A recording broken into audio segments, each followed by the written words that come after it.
어머니, 요즘 세상에 누가 노인네를 모시고 살아요? 우리 형편도 생각하셔야죠. 아들의 차가운 목소리가 낡은 거실 벽지에 부딪혀 산산조각이 났습니다. 평생을 파출부로 식당 주방일로 손마디가 굵어지도록 키운 자식입니다. 남편 없이 홀로 금지옥 옆 키운 아들 지훈이가 내민 것은 효도계약서가 아닌 경기도 외곽의 낡은 요양원 팜플렛이었죠. 내가 너희에게 짐이 되는 거니? 떨리는 목소리로 물었지만 돌아오는 건 며느리의 깊은 한숨뿐이었습니다. 이것이 내 인생의 끝인 줄 알았습니다. 하지만 그날 밤 죽은 남편이 남긴 낡은 일기장에서 생각지도 못한 비밀을 발견했습니다. 서울 변두리의 낡은 연립주택. 육순을 훌쩍 넘긴 한정숙 씨는 오늘도 새벽 공기를 가르며 일어납니다. 무릎 관절은 비가 오려는지 쑤셔왔지만 손주 준영이의 학원비에 보태라는 며느리. 서윤의 압박 섞인 전화를 떠올리면 쉴 수가 없었죠. 정숙 씨는 평생을 그렇게 살았습니다. 자신을 위해서는 시장에서 파는 1,000원짜리 양말 한 켤레 사는 것도 벌벌 떨면서도 아들 지훈이의 앞날을 위해서라면 심장이라도 떼어줄 준비가 되어 있는 전형적인 우리네 어머니였거든요. 하지만 최근 들어 집안 분위기가 심상치 않았습니다. 대기업 대리라는 번듯한 직장을 다니는 아들 지훈은 부쩍 짜증이 늘었고 며느리 서유는 정숙 씨가 차려놓은 밥상 앞에서 대놓고 코를 막기 시작했죠. 어머니, 이 청국장 냄새 좀 어떻게 안 돼요? 애 교육상 안 좋다니까요. 며느리의 날카로운 말 한마디에 정숙 씨는 애써 끓인 찌개를 싱크대에 부어버렸습니다. 가슴 한구석이 아릿했지만 그저 자식들이 밖에서 일이 힘들어 그러려니 하며 스스로를 다독였답니다. 그러던 어느 날 오후였습니다. 정숙 씨는 거실 청소를 하다 아들 내외의 방 안에서 흘러나오는 은밀한 대화를 듣게 됩니다. 평소와 달리 단호하고 냉정한 지훈의 목소리에 정숙 씨는 걸레를 든 채 멈춰 섰습니다. 지훈 씨, 이번에 강남 아파트 청약 당첨되면 이 집 정리해야 해. 어머니는 어쩌지? 솔직히 합가는 절대 무리야. 나도 알아. 근데 엄마가 저렇게 완강하시니 문제지. 이 집 명의만 우리 쪽으로 돌려놓으면 대출도 더 잘 나올 텐데. 요양원 시설 요즘 얼마나 좋은데 그래요? 거기가 공기도 맑고 친구들도 많아. 어머니가 가진 이 집 이번 주말에 확실히 말해서 도장 찍게 해. 정숙 씨는 문고리를 잡은 채 털썩 주저앉고 말았습니다. 남편이 죽고 시장 바닥에서 생선 비린내를 맡으며 번 돈으로 마련한 유일한 재산인 이 집마저 자식들은 자신을 내쫓기 위한 도구로 생각하고 있었던 겁니다. 주마등처럼 지나가는 세월 앞에 가슴이 하얗게 질려버렸죠. 그날 저녁 식사 자리, 공기는 평소보다 더 무겁고 차가웠습니다. 정숙 씨는 떨리는 손으로 숟가락을 들었지만 목구멍으로 넘어가던 밥알이 마치 모래알처럼 까끌거려 도저히 삼킬 수가 없었네요. 지훈아, 서윤아, 너희 정말 나를 보내려는 게냐? 엄마 갑자기 무슨 말씀이세요? 다 엄마를 위해서 하는 소리예요. 거기가 병원도 가깝고 시설도 호텔급이라니까요. 어머니, 자식 앞길 막는 게 부모는 아니잖아요. 저희도 준영이 교육 생각해야 하고 강남으로 가야 애 미래가 달라져요. 이 집은 내 아버지가 남긴 마지막 유산이다. 죽어도 못 준다. 내 집에서 내가 죽을 거야. 참 내 아버지가 남기긴 뭘 남겨요? 평생 빚만 지다 가신 분인데 이제 그만 고집 좀 부리세요. 아들의 모진 말에 정숙 씨는 가슴을 움켜쥐었습니다. 남편의 명예까지 짓밟는 아들의 모습에 그녀는 결심했습니다. 더 이상은 이들에게 끌려다니지 않겠다고 말이죠. 정숙 씨는 그 길로 안방으로 들어가 문을 걸어 잠갔습니다. 그리고 장롱 깊숙이 넣어두었던 남편의 낡은 일기장을 꺼냈습니다. 그 안에는 지붕이 알지 못하는, 그리고 정숙 씨조차 잊고 살았던 놀라운 비밀이 숨겨져 있었거든요. 한정숙 씨는 밤새 한숨도 자지 못한 채 남편의 일기장을 가슴에 품고 있었습니다. 낡은 종이 냄새 사이로 서린 남편의 필체는 서글펐지만 그 안에 적힌 내용은 정숙 씨의 심장을 요동치게 하기에 충분했죠. 남편이 생전에 절친한 고향 친구에게 빌려주었던 거액의 돈과 그 담보로 설정해둔 땅에 대한 기록. 지훈이 아버지를 빚쟁이라고 비하하며 무시했던 것과는 정반대의 진실이 그곳에 적혀 있었습니다. 하지만 정숙 씨는 당장 이 사실을 입 밖으로 내지 않았습니다. 지금 이들에게 이 사실을 알렸다가는 늑대 같은 며느리와 아들이 어떻게든 그 권리마저 가로챌 것이 뻔했으니까요. 아침이 밝자 집안의 공기는 평소보다 더욱 날카롭게 얼어붙었습니다. 며느리 서유는 정숙 씨가 차려놓은 아침상에는 눈길도 주지 않은 채 거실 테이블 위에 서류 봉투 하나를 툭 던져놓았습니다. 그것은 전날 예고했던 진명의 이전 서류와 요양원 입소 동의서였습니다. 서유는 정숙 씨 눈을 똑바로 쳐다보며 차가운 명령조로 입을 열었습니다. 어머니, 밤새 고민 많이 하셨죠? 여기 도장만 찍으시면 돼요. 강남 아파트 중도금 치르려면 이 집 처분하는 거 말고는 답이 없거든요. 어머니도 손주 준영이 생각하셔야죠. 내가 이 집은 안 된다고 하지 않았니? 여긴 내 마지막 자존심이고 내 아버지가 피땀 흘려 마련한 곳이야. 자존심이 밥 먹여주나요? 지훈 씨도 동의한 일이에요. 어머니, 계속 이렇게 고집 피우시면 저희도 어쩔 수 없어요. 준영이 교육 때문에라도 우린 당장 이사 가야 하니까요. 정숙 씨는 부엌 싱크대를 꽉 붙잡았습니다. 떨리는 손을 감추려 애썼지만 가슴속에서 치밀어 오르는 분노는 억누를 길이 없었죠. 아들 지우는 그 옆에서 넥타이를 매며 딴청을 피우고 있었습니다. 마치 자신과는 상관없는 일이라는 듯 아내는 악역을 맡고 본인은 방관자로 남으려는 비겁한 모습이었습니다. 정숙 씨는 지훈을 향해 간절한 눈빛을 보냈지만 지훈은 끝내 어머니의 시선을 외면했습니다. 지훈아, 너도 정말 같은 생각이냐?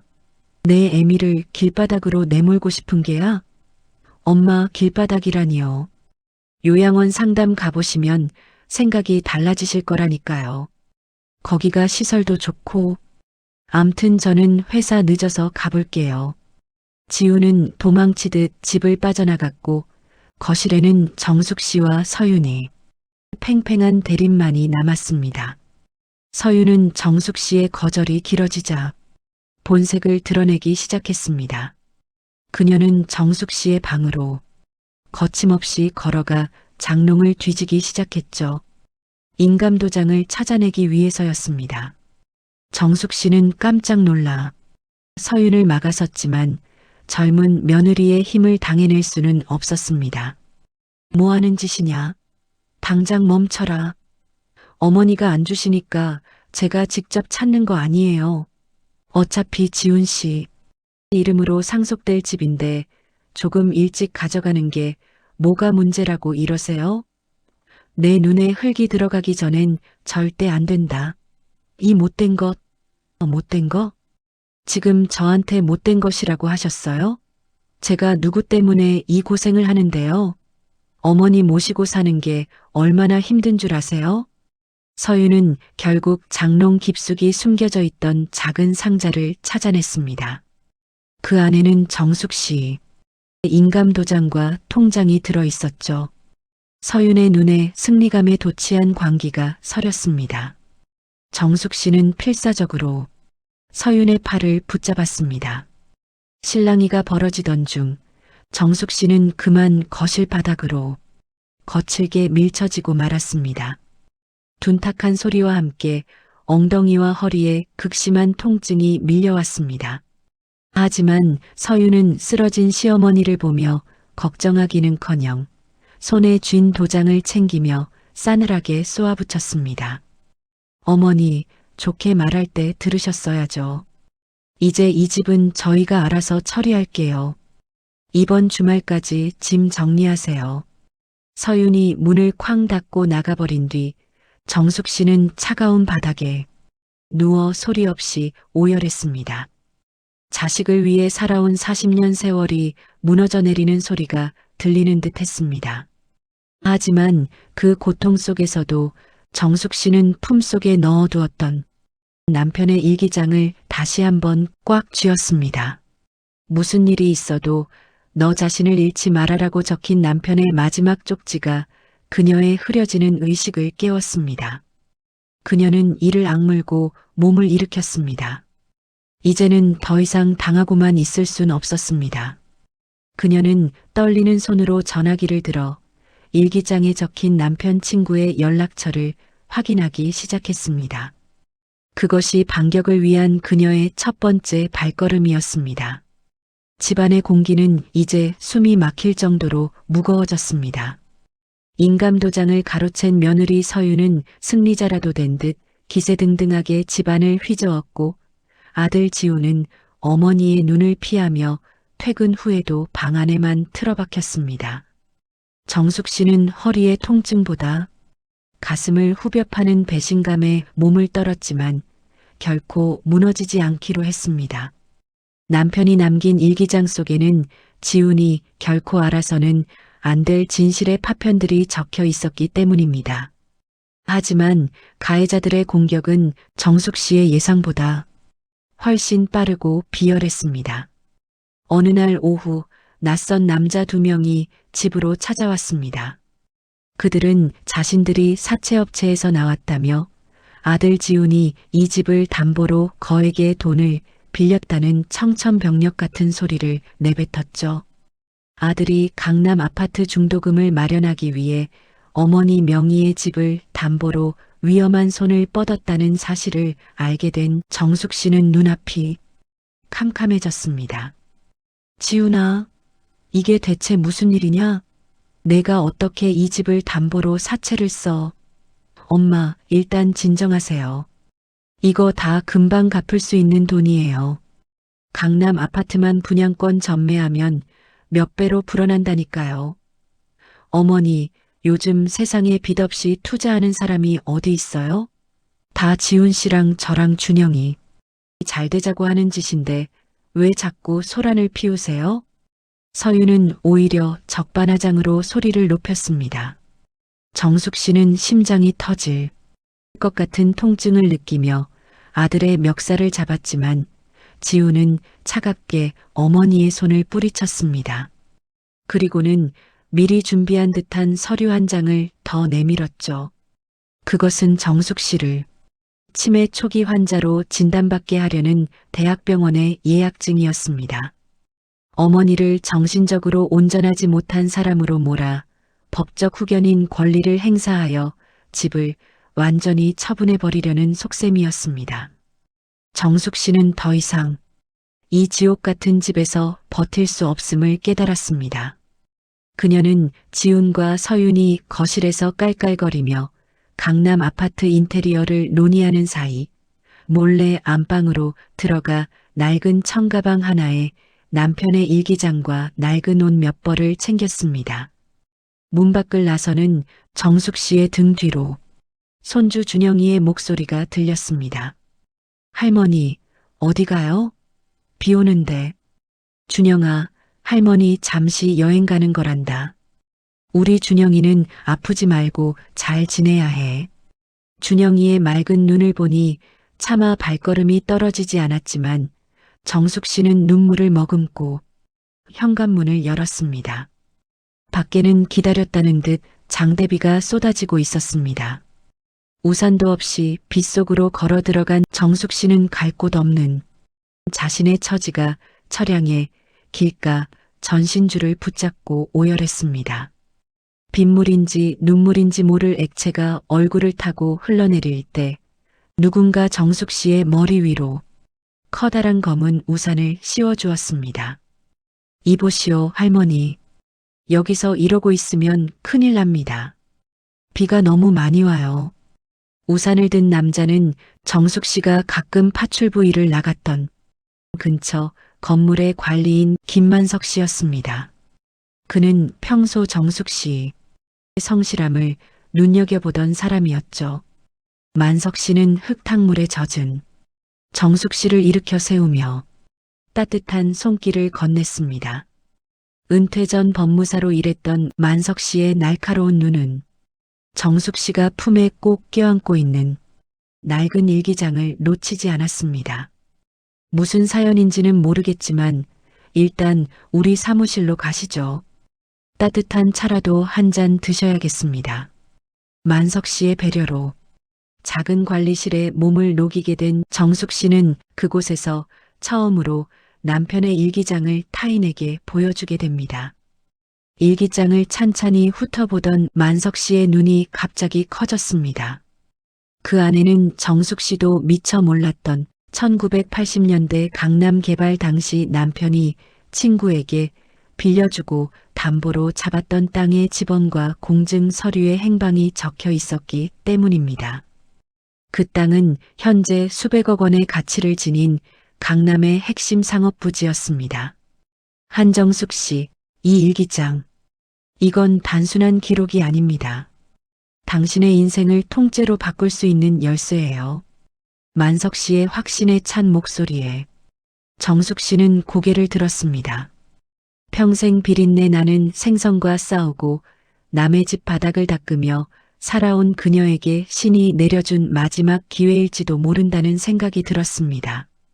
정숙 씨의 눈빛에서 슬픔이 사라지고 그 자리에 서슬퍼런 복수의 결의가 차오르기 시작했습니다. 세차게 쏟아지는 빗줄기는 정숙 씨의 초라한 행색을 비웃듯 온몸을 적셔왔습니다.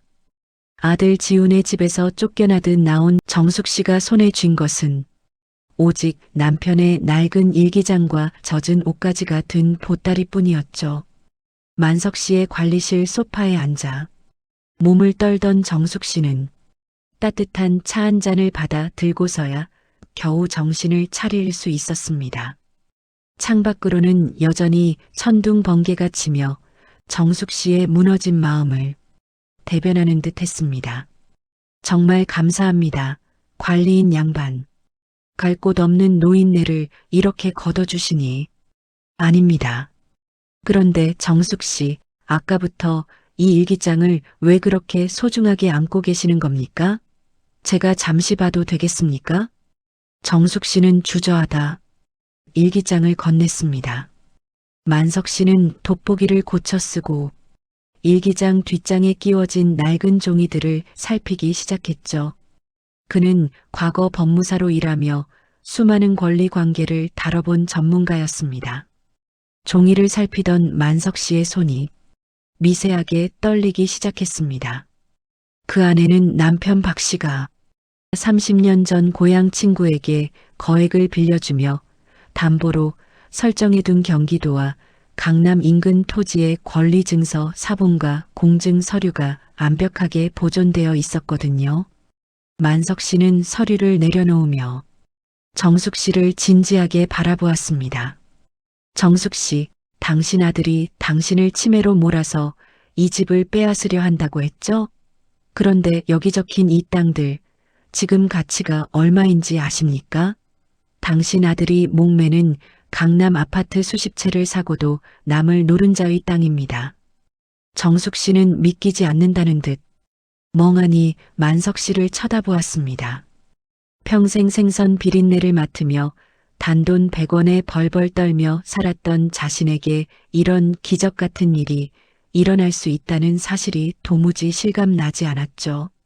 하지만 기쁨도 잠시 정숙 씨의 가슴에는 다시금 서늘한 바람이 불었습니다.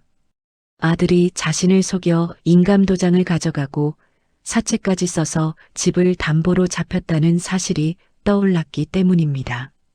만석 씨는 정숙 씨의 어두운 표정을 읽고는 단호하게 말했습니다. 정숙 씨, 지금 슬퍼하고만 있을 때가 아닙니다. 아드님과 며느님은 이미 선을 넘었어요. 당신을 치매 환자로 몰아 병원에 가두려 했다는 건 인륜을 저버린 행위입니다. 이제는 당신이 스스로를 지키기 위해 싸워야 합니다. 그날 밤 정숙 씨는 만석 씨가 마련해준 작은 임시 숙소에서 뜬 눈으로 밤을 지새웠습니다. 창밖의 빗소리가 잦아들 무렵 정숙 씨는 비로소 결심을 굳혔습니다. 자식을 위해 죽는 부모가 아니라 자식에게 올바른 교훈을 주는 부모가 되기로 말이죠. 그녀는 자신의 인생을 짓밟은 지훈과 서윤에게 그들이 저지른 죄의 대가가 얼마나 무거운지 똑똑히 보여주겠노라 다짐하며 주먹을 꽉 쥐었습니다. 다음 날 아침 정숙 씨는 만석 씨의 안내를 받아 가장 먼저 변호사 사무실을 찾았습니다.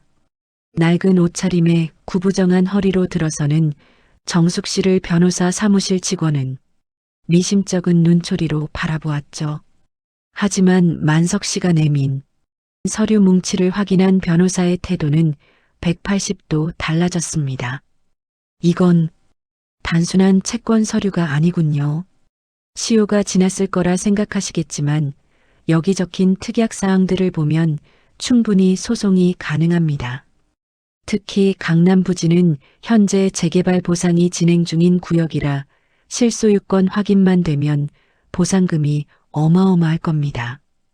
변호사님, 저는 돈이 목적이 아닙니다. 저를 버린 자식들이 제가 가진 것을 보고 다시 제 발밑에 엎드리는 걸 보고 싶습니다. 그리고 제 명예를 찾고 싶어요. 정숙 씨의 목소리는 낮았지만 단호했습니다. 변호사는 고개를 끄덕이며 본격적인 법적 절차에 착수했습니다. 한편 정숙 씨가 집을 나간 줄도 모른 채 지훈과 서윤은 여전히 승리감에 취해 있었습니다. 서윤은 정숙 씨가 두고 간 낡은 옷가지들을 쓰레기 봉투에 담아 내버리며 콧노래를 불렀죠. 지훈 씨, 이제 어머니도 나갔으니 이 집 빨리 내놓자. 중도금 급하잖아. 그래도 엄마가 연락도 없이 안 들어오시니까 좀 걱정되긴 하네. 비도 많이 왔는데. 걱정은 무슨, 어디 절에라도 들어가셨겠지. 어차피 치매 검사 예약해뒀으니까 찾으면 바로 입원시키면 돼. 당신 너무 약해지지 마. 지우는 아내의 말에 고개를 끄덕이며 죄책감을 털어냈습니다. 그는 이미 자신이 가로챈 어머니의 인감도장으로 대출 서류의 서명을 마친 상태였습니다. 그들이 꿈꾸는 화려한 강남 생활이 눈앞에 다가온 듯 했습니다. 하지만 그들은 알지 못했습니다. 자신들이 버린 그 낡은 일기장이 자신들의 목을 죄어올 거대한 덫이 되어 돌아오고 있다는 사실을 말이죠. 정숙 씨는 만석 씨와 함께 조용히 그러나 치밀하게 반격의 판을 짜기 시작했습니다. 이제 곧 그들이 그토록 무시했던 늙은 노인네의 무서움을 뼈저리게 느끼게 될 시간이 다가오고 있었습니다. 폭풍우가 지나간 뒤에 하늘은 무심할 정도로 푸르렀지만 정숙 씨의 마음속엔 그보다 더 차갑고 단단한 결의가 자리 잡았습니다. 만석 씨가 마련해준 작은 거처에서 정숙 씨는 난생 처음으로 나를 위한 아침을 맞이했습니다. 누군가의 끼니를 챙기기 위해 허겁지겁 일어나던 습관을 버리고 오로지 자신의 반격과 자립을 위해 거울 앞에 섰죠. 만석 씨는 정숙 씨에게 따뜻한 국밥 한 그릇을 건네며 본격적인 계획을 읊기 시작했습니다. 정숙 씨, 어제 변호사님 말씀 들으셨죠? 그 일기장 속에 있던 땅, 그게 보통 땅이 아닙니다. 아드님이 지금 목매고 있는 강남 재건축 아파트 단지의 바로 옆 상업부지예요. 지분 확인 소송만 들어가면 아드님의 대출은커녕 그 집 명의 이전도 무효로 돌릴 수 있습니다. 정숙 씨는 만석 씨의 말에 조용히 고개를 끄덕였습니다. 평생 자식의 뒷모습만 보며 살아온 그녀였기에 이제는 자식이 자신의 앞모습을 똑바로 보게 만들 시간임을 직감했죠. 같은 시각 아들 지훈의 집에서는 예상치 못한 폭탄이 터졌습니다. 정숙 씨의 법정, 대리인으로부터 날아온 부동산 처분 금지 가처분 신청서와 인감도장 무단 사용에 대한 내용 증명이었습니다. 이게 뭐야? 법원? 지훈 씨, 이게 대체 어떻게 된 일이야? 어머니가 변호사를 선임했다고? 말도 안 돼. 엄마가 돈이 어디 있어서. 그리고 그 노인네가 법을 알면 얼마나 안다고 이런 걸 보내. 지금 그게 문제가 아니야. 여기 적힌 거 봐. 이 진명의 이전이 무효라고 하잖아. 그럼 우리 대출은? 아파트 중도금은 어떡할 거야? 잠깐만, 여기 담당 변호사 이름 봐. 이 사람 업계에서 엄청 유명한 사람이야. 엄마 배우에 분명 누가 있어. 지우는 손을 떨며 서류를 읽어 내려갔습니다. 자신이 치매 환자로 몰려했던 어머니가 오히려 자신의 목줄을 쥐고 흔들고 있다는 사실이 믿기지 않았죠. 서유는 얼굴이 하얗게 질려 소리를 질렀지만 지우는 아무 대답도 할 수 없었습니다. 그들이 무시했던 늙은 노인네가 내민 첫 번째 칼날은 생각보다 훨씬 날카로웠거든요. 정숙 씨는 만석 씨와 함께 법원을 나오며 하늘을 올려다보았습니다. 평생 남의 집 바닥을 닦으며 고개를 숙이고만 살았던 그녀의 고개가 처음으로 빳빳하게 펴졌습니다. 만석 씨는 정숙 씨의 달라진 눈빛을 보며 흐뭇한 미소를 지었습니다. 그는 단순한 조력자를 넘어 정숙 씨가 잃어버렸던 자존감을 되찾아주는 인생의 길잡이가 되어주고 있었죠. 정숙 씨, 이제 시작입니다. 저들이 당황해서 연락이 올 겁니다. 그때 절대 흔들리시면 안 됩니다. 걱정 마세요, 만석 씨. 제 아들이 저를 치매 환자로 몰았을 때 제 아내 어머니는 이미 죽었습니다. 이제는 제 인생을 찾으려는 한 여자만 남았을 뿐이에요. 정숙 씨의 말대로 지훈으로부터 수십 통의 전화가 걸려왔습니다. 평소에는 안부 전화 한 통 없던 아들이었지만 재산권이 묶이자 비로소 어머니를 찾기 시작한 것이죠. 정숙 씨는 울리는 휴대폰을 물끄러미 바라보다 조용히 전원을 껐습니다. 서두를 필요는 없었습니다. 판은 이미 뒤집혔고 가해자들이 스스로 무너지는 모습을 지켜보는 일만 남았으니까요. 저녁 무렵 정숙 씨는 만석 씨의 제안으로 작은 카페에 앉아 차를 마셨습니다. 카페 창밖으로 비치는 자신의 모습이 낯설면서도 대견했습니다. 자식을 위해 모든 것을 내어주는 것이 부모의 미덕이라 믿었던 세월이 얼마나 어리석었는지 이제야 조금씩 알 것 같았습니다. 만석 씨는 정숙 씨에게 남편의 일기장 속에 숨겨진 또 다른 비밀, 즉 강남 부지의 보상금 규모가 예상보다 훨씬 크다는 소식을 전했습니다. 그 돈이면 지훈이 그토록 원하던 강남 아파트를 통째로 사고도 남을 액수였죠.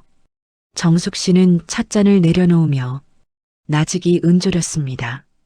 돈이 무섭긴 무섭네요. 그 착했던 아이를 괴물로 만들었으니.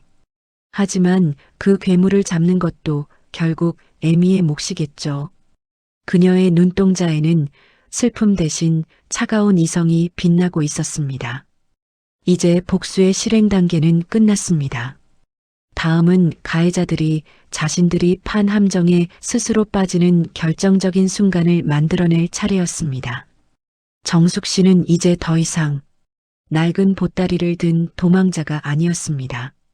만석 씨의 도움으로 깔끔한 정장을 갖춰 입고 변호사 사무실의 회의실 상석에 앉은 그녀의 모습에선 예순 평생 풍겼던 생선 비린내 대신 단호한 기품이 배어 나왔죠. 만석 씨는 옆에서 각종 서류를 정리하며 정숙 씨에게 현재 상황을 차분히 설명했습니다. 지훈과 서윤이 탐내던 그 강남 아파트 부지의 실소유권이 정숙 씨에게 있다는 사실이 법적으로 증명되기 시작하면서 전세는 완전히 역전되었습니다. 하지만 정숙 씨는 단순히 돈을 되찾는 것에 만족하지 않았습니다. 그녀는 자식들이 자신을 버리려 했던 그 비열한 방식 그대로 그들이 가장 소중히 여기는 욕망을 통해 대가를 치르게 할 계획을 세웠습니다. 며느리 서윤이 강남 입성을 위해 사채까지 끌어다 쓴 중도금이 독이 되어 돌아오도록 판을 짠 것이죠. 한편 지훈의 집은 그야말로 아수라장이었습니다. 법원에서 날아온 가처분 결정문 때문에 집을 팔아 중도금을 내려던 계획이 완전히 무너졌기 때문입니다. 서윤은 거실 바닥에 주저앉아 머리를 쥐어뜯었고 지훈은 끊임없이 걸려오는 사채업자들의 독촉 전화에 얼굴이 흙빛이 되어 있었습니다. 이게 다 당신 때문이야. 어머니 간수 하나 제대로 못해서 일이 이 지경이 돼? 당장 그 노인네 찾아내서 서류 취하하게 만들어. 내가 안 해본 줄 알아? 전화도 안 받고 아는 사람 집에도 다 연락해 봤는데 행방불명이라고. 그리고 노인네라니 우리 엄마한테 말이 너무 심하잖아. 지금 엄마 소리가 나와? 우리 준영이 길거리에 나앉게 생겼는데 당신이 치매라고 몰아붙일 때 옆에서 거둔 게 누군데 이제 와서 효자 노릇이야. 그건 당신이 시켜서. 두 사람의 비겁한 폭로전이 이어지는 동안 정숙 씨는 변호사를 통해 그들에게 최후 통첩을 보냈습니다. 모든 재산권을 원상복구하고 자신에게 저지른 패륜적 행위에 대해 진심으로 사죄하지 않는다면 형사고소도 불사하겠다는 내용이었죠. 특히 인감도장을 도용해 사채를 빌린 행위는 실형까지 살 수 있는 중죄라는 사실이 지훈의 목을 죄어왔습니다. 정숙 씨는 창밖으로 보이는 화려한 도시의 불빛을 바라보며 나직이 음조렸습니다. 지훈아, 사람이 사람을 버리면 하늘이 벌을 준단다. 나는 너를 용서하려 했지만 내가 버린 건 내가 아니라 너 자신의 양심이었어. 그녀의 목소리는 슬프지 않았습니다. 오히려 평생을 짓눌렀던 무거운 짐을 내려놓은 사람처럼 가볍고 단단했죠. 만석 씨는 정숙 씨에게 내일 있을 대면 자리에 대해 조언했습니다. 정숙 씨, 내일 저들이 무릎을 꿇고 빌 겁니다. 하지만 그건 반성이 아니라 돈 때문이라는 걸 잊지 마세요. 정숙 씨는 고개를 끄덕였습니다. 이제 복수의 무대는 완성되었습니다. 가해자들이 스스로 무너지는 마지막 막이 오를 준비가 된 것이죠. 정숙 씨는 거울 앞에 서서 남편이 생전 마지막 선물로 사주었던 비단 스카프를 정갈하게 둘렀습니다. 낡은 파출부 앞치마 대신 품격 있는 정장을 차려입은 그녀의 눈빛은 60평생 보아온 그 어떤 순간보다 차갑고도 단단했죠. 오늘은 지훈과 서윤이 그토록 갈망하던 강남 아파트 부지의 실소유권을 확인하는 날이자 정숙 씨가 가해자들 앞에 진실을 폭로하는 최후의 심판일이었습니다. 만석 씨와 변호사가 동행한 대형 로펌의 회의실. 문이 열리고 지훈과 서윤이 초췌한 몰골로 들어섰습니다. 사채업자들에게 시달려 얼굴이 흑빛이 된 그들은 상석에 앉아 있는 정숙 씨를 발견하고는 경악을 금치 못했죠. 엄마가 왜 여기에? 그리고 그 옷차림은 대체 뭐야? 연락도 없이 어디가 계셨던 거예요? 저희가 얼마나 찾았는데요.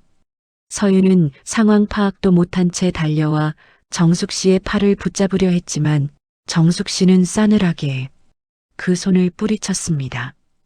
그 손길에는 더 이상 자식을 향한 미련이나 애정은 남아있지 않았습니다. 변호사가 서류 뭉치를 테이블 위에 내려놓으며 엄중하게 입을 뗐습니다. 박지훈 씨, 그리고 최서윤 씨, 한정숙 여사님을 치매 환자로 몰아 병원에 가두려 했던 시도와 인감도장 무단 도용에 대한 고소장을 접수하기 전 마지막으로 진실을 알려드리기 위해 마련한 자리입니다. 진실이라니요? 진실이라니요? 무슨 진실이요? 우린 그냥 집을 좀 합치려고. 조용히 해. 내가 탐내던 그 강남 재건축 부지, 사실은 내 아버지가 30년 전에 담보로 잡아둔 땅이란다. 이 일기장에 모든 증거가 있었는데 너는 아버지를 빚쟁이라고 비하하며 이 보물 같은 기록을 쓰레기통에 던지려 했지. 정숙 씨의 말에 지훈의 눈동자가 격하게 흔들렸습니다. 일기장에서 쏟아져 나온 공증 서류와 보상금 수령 통지서를 확인한 지훈과 서윤의 안색은 순식간에 하얗게 질려버렸죠. 그들이 사채까지 써가며 얻으려 했던 아파트 몇 채보다 훨씬 더 큰 부가임이 정숙 씨의 손안에 있었던 것입니다. 서윤은 갑자기 태도를 바꿔 정숙 씨의 발밑에 넙죽 엎드렸습니다. 어머니, 제가 죽을 죄를 지었어요. 다 준영이 잘 키워보려고 눈이 멀어서 그랬어요. 한 번만 용서해 주세요. 지훈 역시 무릎을 꿇으며 눈물을 흘렸지만 정숙 씨는 그 눈물에서 반성이 아닌 돈에 대한 미련만을 일궈냈습니다. 용서? 너희가 나를 비 오는 길바닥에 내던졌을 때 내 아내 어머니는 이미 죽었단다. 지훈아, 너는 내 아들이 아니라 그저 내 재산을 노리는 약탈자였을 뿐이야. 엄마, 그래도 어떻게 자식을 고소해요? 제발 한 번만 살려주세요. 저 감옥 가면 우리 준영이는 어떡해요? 준영이는 내가 지킬 거다. 너희 같은 부모 밑에서 괴물로 자라게 두지 않을 거야. 너희는 너희가 저지른 폐륜의 대가를 법 앞에서 달게 받거라. 정숙 씨는 단호하게 자리에서 일어났습니다.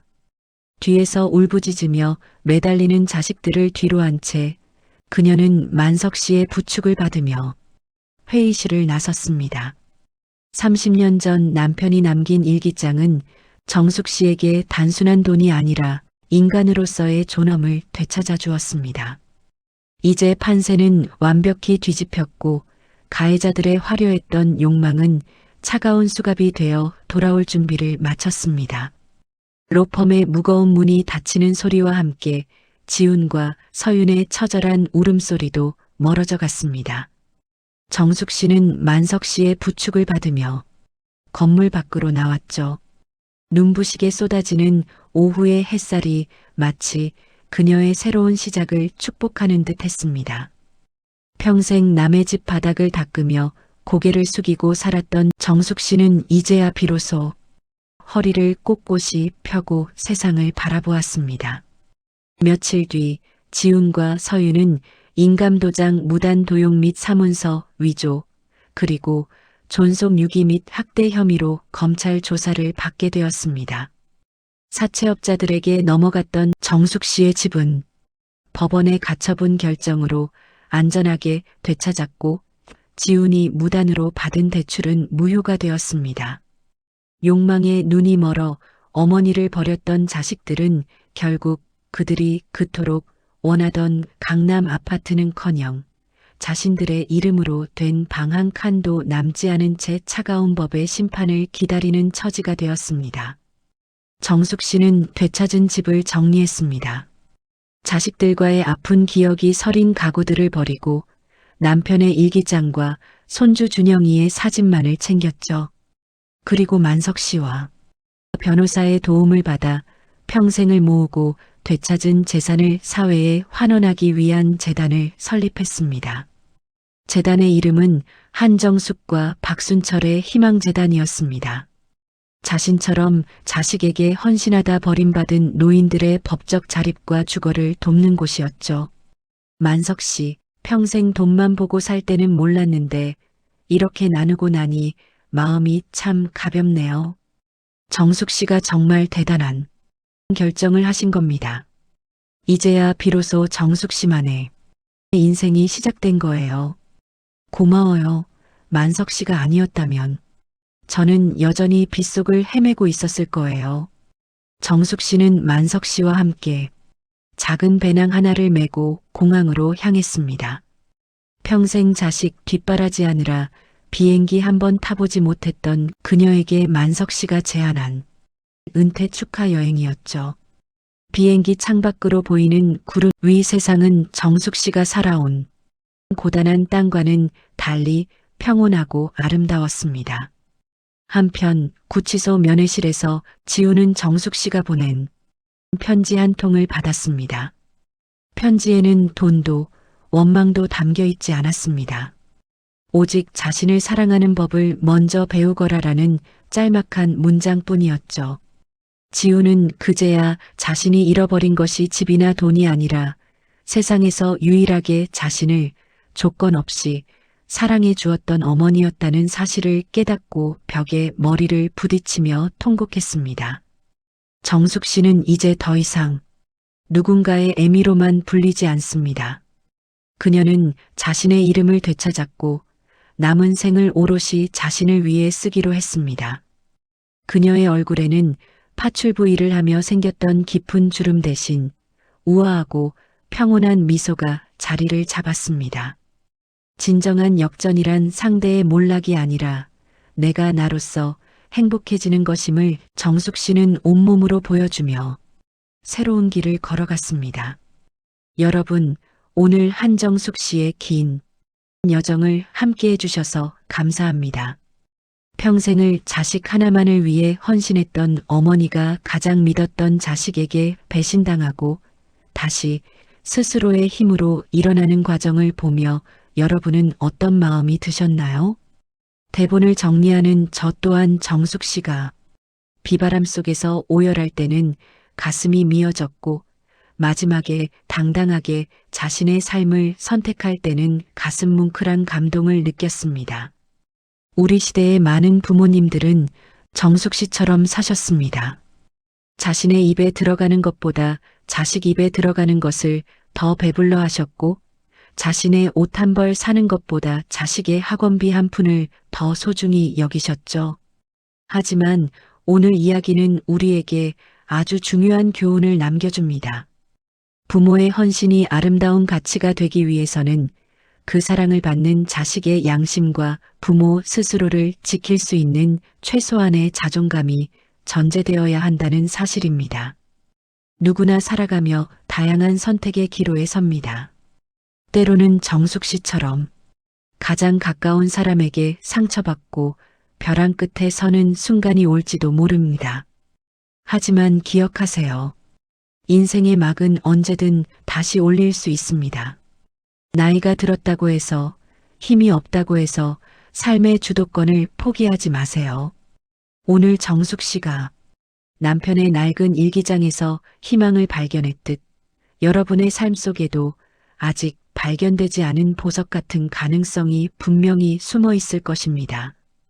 자식을 사랑하는 마음만큼이나 나 자신을 아끼는 마음을 소중히 여기시길 바랍니다. 내가 행복해야 진정으로 타인도 사랑할 수 있다는 삶의 지혜를 우리 모두 가슴에 새겼으면 좋겠습니다. 오늘 이 이야기가 여러분께 작은 위로가 되고 내일을 살아갈 따뜻한 용기가 되었기를 진심으로 바랍니다. 긴 시간 함께 해주셔서 고맙습니다. 여러분의 평안하고 빛나는 황혼을 언제나 응원하겠습니다. 오늘 사연이 좋으셨다면 구독과 좋아요 부탁드립니다. 다음에 더 깊은 울림이 있는 이야기로 찾아뵙겠습니다. 감사합니다.